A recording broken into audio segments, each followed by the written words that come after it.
Reichman University.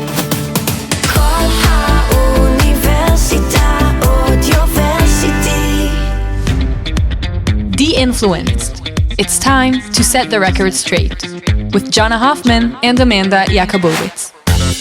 Welcome to Deinfluenced, a show that explores the world behind the camera, the influencers who can affect our lives and the world in which they live. My name is Jana Hoffman, and today I'm joined by my dear friend and advocate, Amanda Yakobovits. Amanda, welcome to the show. Hi. Thank you. We're so happy to have you here today, and before we get started, before we get into everything that we want to talk about, can you tell us a little bit about who you are, what you do for a living, and really how you've been involved in the Jewish online world and Israeli online world in the post-October 7th era that we now live? Okay, so I don't know where to start. In general, like when we thought of the idea of this podcast, you and I was like we were saying that we're going to start it by you and I just having sort of an interview conversation, and I was like, well, I feel I'm not like, I'm just a girl. I don't why should I have such big spotlight? So, trying to not take up too much spotlight right now. But my name's Amanda. I'm from Canada, but I'm Israeli. I grew up Israeli. And I'm in university. And like all Jewish university students, but all Jewish people, and even to an extent all people, October 7th was a transformative event for our lives. And so basically since the 7th of October, I've been spending all my free time in Israel. So October happened. The semester was just done for, like, even the whole year. Academics, unfortunately, was not something that I can really put my entire full priority into, just because of everything happening on campus and on the ground in Israel. And then so me and my mom were like, we just have to go to Israel. We have to go to Israel. Finally, winter break comes, so we go. And we buy plane tickets to Israel, and we're like, we're just going to find something to do every day. So literally, like, we land a day late because of layovers and canceled flights, and that's a whole other thing, but we forgot about it the second that we land here, and we're just kissing the ground because finally, we're home in a time where we need Israel and Israel needs us. So yeah, that's kind of like where my efforts to just be here and do whatever I can. And I think it's everyone's obligation to kind of have that spirit when it comes to the 7th, is just being here, seeing, understanding, feeling, and actual volunteering. So yeah, every day we were doing something different. Like agriculture, picking. I'm like translating like the word farming from and Hebrew. stuff, yeah. Yeah, like helping the farmers basically. Barbecues for soldiers, all those types of things. Like visiting wounded soldiers. We were with like evacuees' families. And they became all my little babies, all the little kids in my hotel. Like they're literally like my little sisters. I was like teaching them English, like doing dance classes with them. Ugh, love. That's really sweet. Ugh, I miss them. Anyways, and yeah, that was pretty much how I spent winter break a year ago. And then I have another semester of school, and then summer. I've already spent the past 2 summers before that in Israel. I'm like, okay, well, why is it different now? Let's go to Israel. The only thing that is different is there's still an obligation to be here and to contribute. So this past summer, I spent my time either staffing one of 2 birthright trips, like I staffed 2 birthrights. And then other than that, my free time was spent pretty much at Hostage Square, or at like the building beside Hostage Square, the Hostage Families Forum, and doing a bunch of different volunteering there that we can get into. But that's just a little bit about me. Now I'm here now. I just did a hasbara fellowships, trip a week ago, and literally last night we finished with that. And now we're here. So that's sort of like, hi, I'm Amanda. But just what I care about really is just Israel. And I think everyone that's a pro-Israel activist that cares about Israel, really, like, it's not only talking the talk, but walking the walk. And so, that's definitely just like a passion of mine, especially in this time, is if you have the means to, if you have the ability to, just be here as much as you can, do as much as you can, kind of a general yes. Yeah. That's amazing. And you mentioned how we talked about getting this podcast really going over this past summer, and you and I were on the phone almost like every single day at a certain point, just talking like, hey, who do we want to have on this show and why this show exists? And to you, why is it so important for you to like for this show to exist as a whole? 100%. Context for our target audience. Hopefully there's a lot of you guys. Me and Jonah are besties. And so like throughout the summer, we were having all these conversations and just like going into these like, not even rants, but just like diving deep into like all the stuff we see about the pro-Israel community. And like, there's so much like unspoken things, like as weird as it is, like we're even using this term now, post-October 7th world. Like, what is that? Like, as weird as it is, that exists. There's a sort of like industry that's come of it. And it's just like weird to be like, oh, the post-October 7th world. And yeah. So we, have been getting into all those types of conversations. And at one point, like, I literally have notes here because I went back before we recorded this. I went back to our conversation of like millions of voice notes we sent of like, why are we actually here? Like, why am I sitting here right now? And you're sitting here and we have a podcast. So we started talking about the influencers we love, right? Mm-hmm. Like I write down here, Shachar Cohen, Adiel, Uri, Matan Peretz, Zach Marks. That's the examples I have here because that's what we mentioned in our conversation. So, hey guys. But yeah, like connecting over social media is a helpful thing and it's helpful for our community.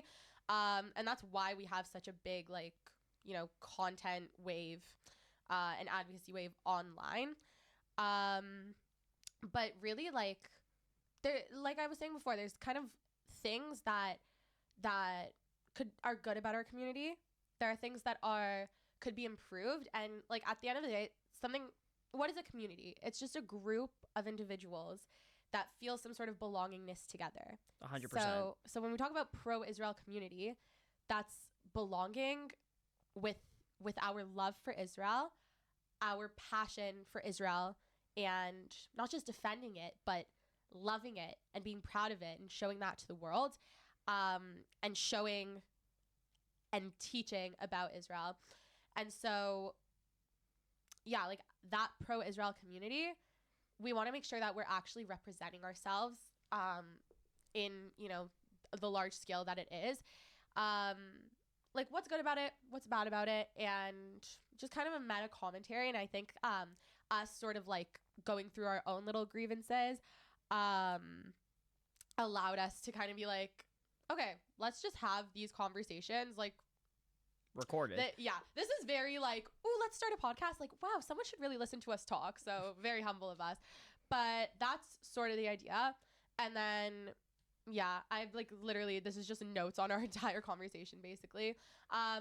One thing to bring up though, like, and this is something that I really see, like, with the pro-Israel community, maybe it's just like a grievance I'm putting out, but like sometimes it could be a little repetitive. Mm-hmm. Do you feel that? Like sometimes you see like there's a difference, I think, on your repetitive notes. There's a difference between saying the same message over and over again because it needs to be said over and over again, like using a specific hashtag or using a specific phrase. But then some things just get repetitive, said over and over and over again. You're like, okay, we get the point already.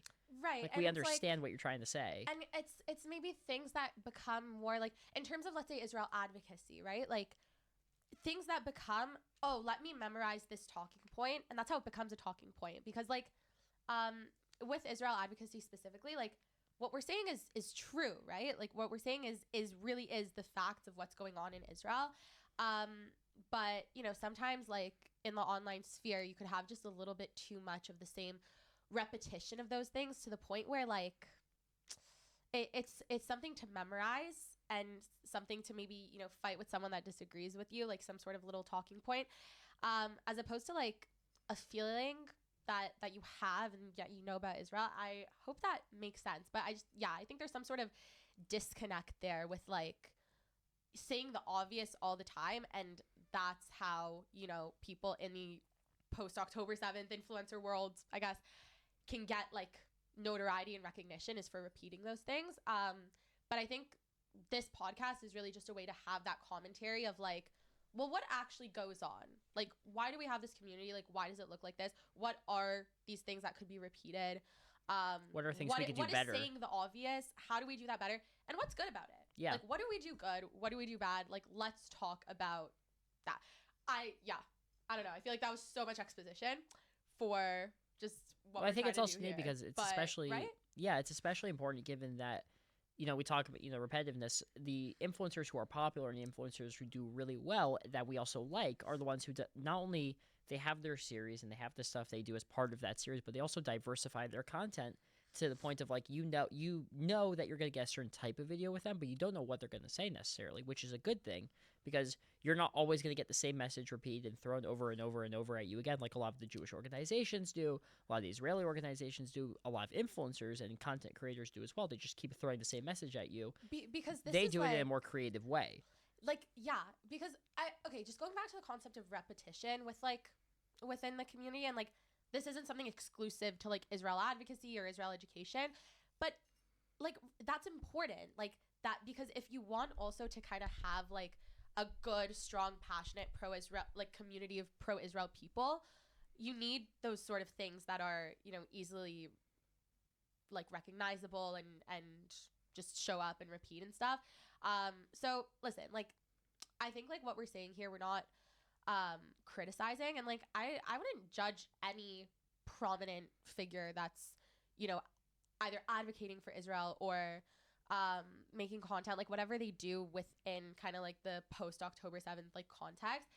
It's important to have these public figures, and yeah, like listen, at the end of the day, having voices out there that support our community, that's an important thing.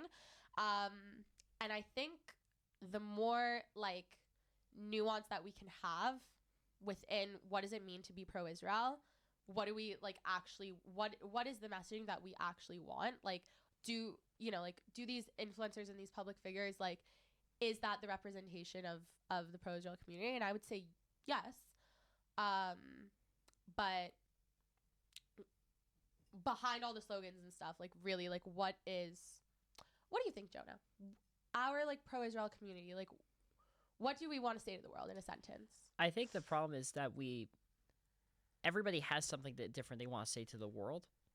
Exactly. And that's the problem with the pro-Israel community, is that we can't really we have the same message. We have the same Israel has the right to exist and Israel is right in what it does, and whatever we always say. But the problem is there's disagreement about how we say it. It's always about the how. The what we want to say, nobody argues what we're trying to say. That's the how, that's the important part. And I do want to get into a specific point here because we're talking very general sense. I want to get to a specific.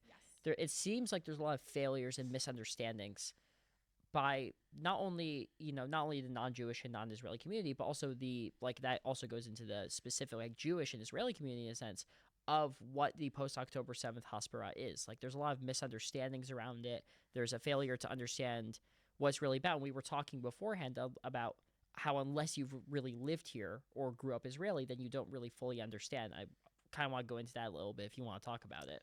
Yeah, like, like you have advocacy for Israel, like take the example of like the college campuses, and a lot of these advocates like maybe haven't been to Israel since the 7th, or just don't like. I think that North American Jews and Israelis, they speak two different languages, figuratively and literally. And so the Israeli mindset is just something, it's really hard to capture in words, but it's just this sort of like, I don't care and whatever, and Israel centric.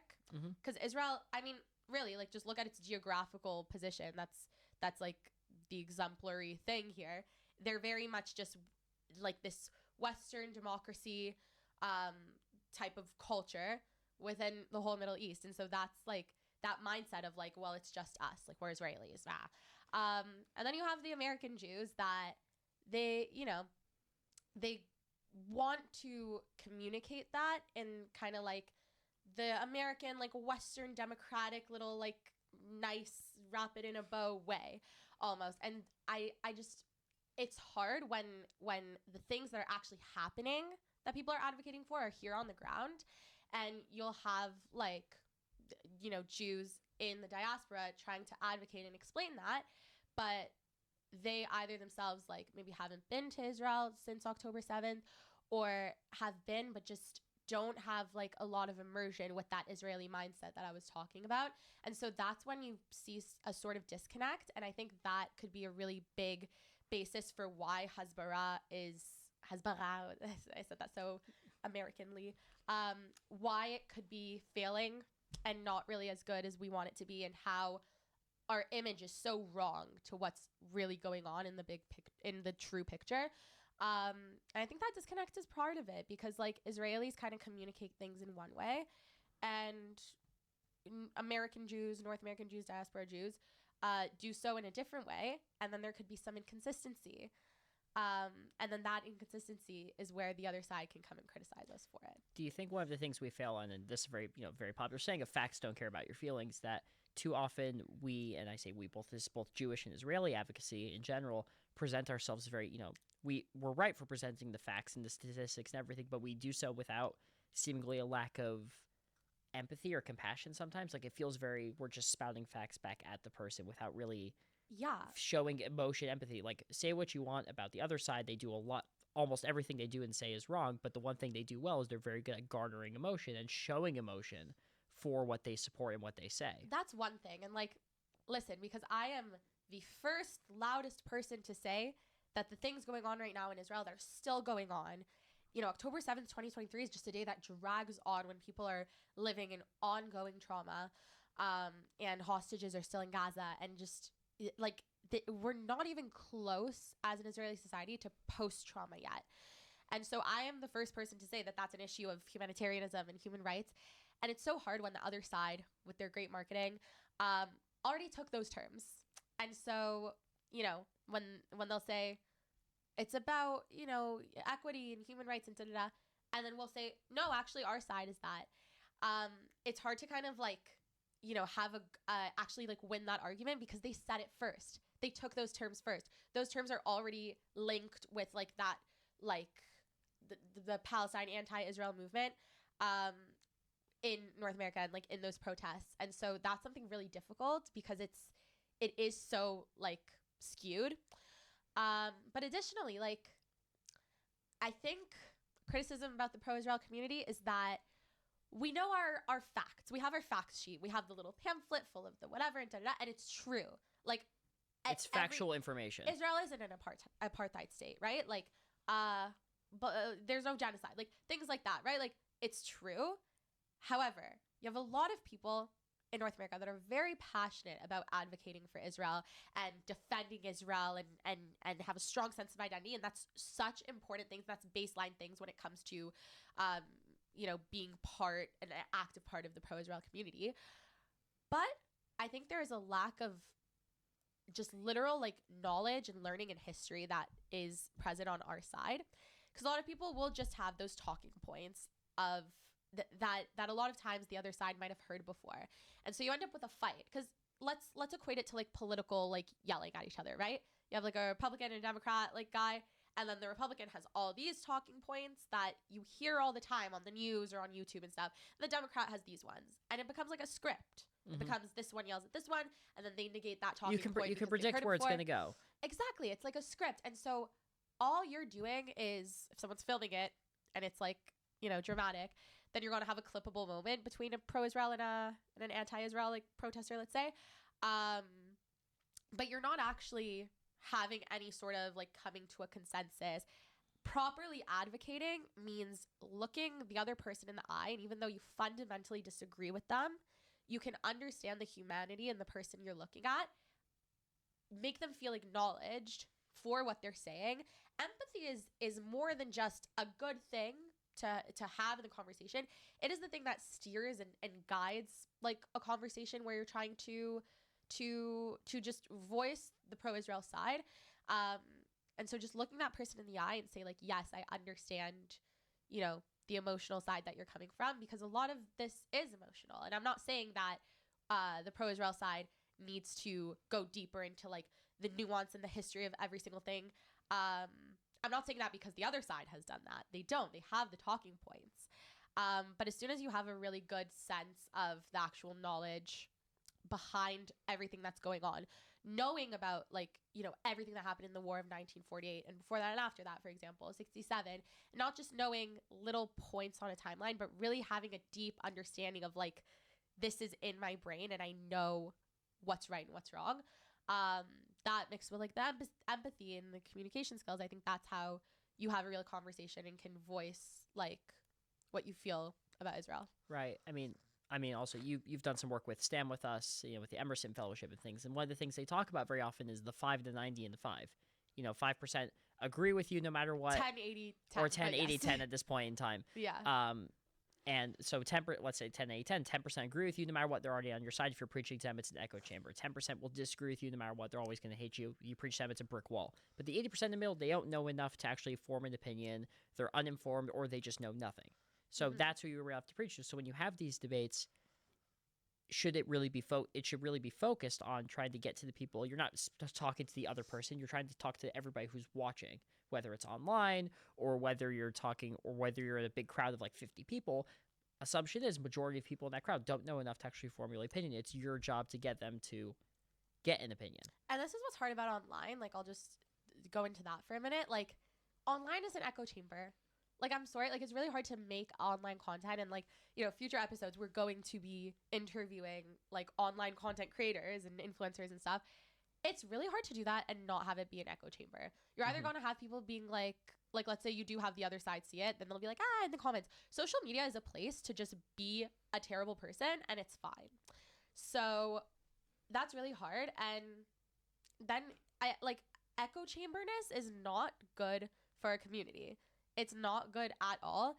It contributes to such isolation and a feeling of isolation specifically for the pro-Israel community. And then we isolate ourselves basically to some extent. Then we complain about being isolated.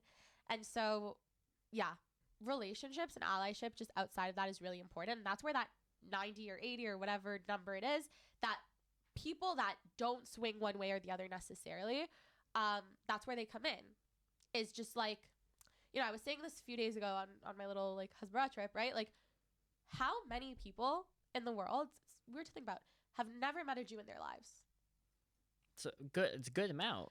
I like didn't even realize this until really recently when someone else told it to me, but like, no, yeah. And then I've spoken to a lot of allies, Allies, with like, you know, Stand With Us, like, or CJ Pack. I'm a fellow with them now. It's Canadian Jewish Political Affairs Committee. I hope I got that right. close enough. Yeah, but like they're, especially with CJ Pack, it's all about allyship. And like I've spoken to like allies within that context, and I'm like, where does your allyship come from? And I got a lot of different answers, but a really common answer was like, oh yeah, my best friend growing up was Jewish. Oh yeah, I lived in a Jewish area. Just things where you can just see someone's like proud identity and see someone just being Jewish and like, you know, not having that be like a controversial thing or whatever, then I think that makes such a difference, because all of a sudden you know someone that it's just inherent that they have a connection to Israel, because obviously they would. Do you think a lot of that allyship comes from personalization? So it's not just like a lot of allyship we see comes from like evangelicals of the shared religion of Judeo-Christian values. That's why a lot of Christians support Israel. Majority of Christians actually support Israel generally, but also comes from that personalization, like you talk about. My best friend was Jewish. My teacher was Jewish. My cousin was Jewish. Listen, like, it depends sort of like how much a person will intellectualize the whole thing with like anti-Semitism and the conflict and things. Because also a lot of allies will say like, well, Israel, I just support Israel because it aligns with my values. It like, for example, so CJ Pack, the conference that I went to, it's half left wing, half right wing, basically, like half liberal, half conservative. And I was specifically asking the liberal allies that were there. I'm like, okay, like, you know, there's obviously a shift to the right now. Like, you know, multipartisanship is important, but like specifically, like, what is it about, like, you are a liberal and a Zionist? Like, where do you see those two connect? And they go, well, of course it does. Like, my liberal values are the values of Israel, that freedom, that democracy. And like, you just realize like Israel really is a symbol of of the Western world in a very positive way. And so, you know, but it always does come down to still like I think that you're less likely to have someone intellectualize it that way if they've still never met a Jew before, never met someone with skin in the game. Like, that's just so important. And I mean, it probably goes the same for the other side. At the end of the day, we're emotional beings and we're not necessarily rational and intellectualizing. Exactly. Yeah. I'm like looking at this as if I'm asking you the next question. Yes. I mean, just generally, it's very important to have like that personalization also, because personalization at the end of the day really can make or break like alignments or friendships or allyships. Because you see in the UN, for example, again, we could talk about the UN all day if it's actually good for it's bad for Israel, but we talk about that all day. But a lot of the diplomacy and stuff we see in the UN, for example, is personalization. Because they like the ambassador of that country, they'll go and try and work with that country more because they actually like that person. Would you think so? Yeah, I've read this before. Is it actually? Yeah, it's very much so. Like, there's very personalization in politics in general. Yeah.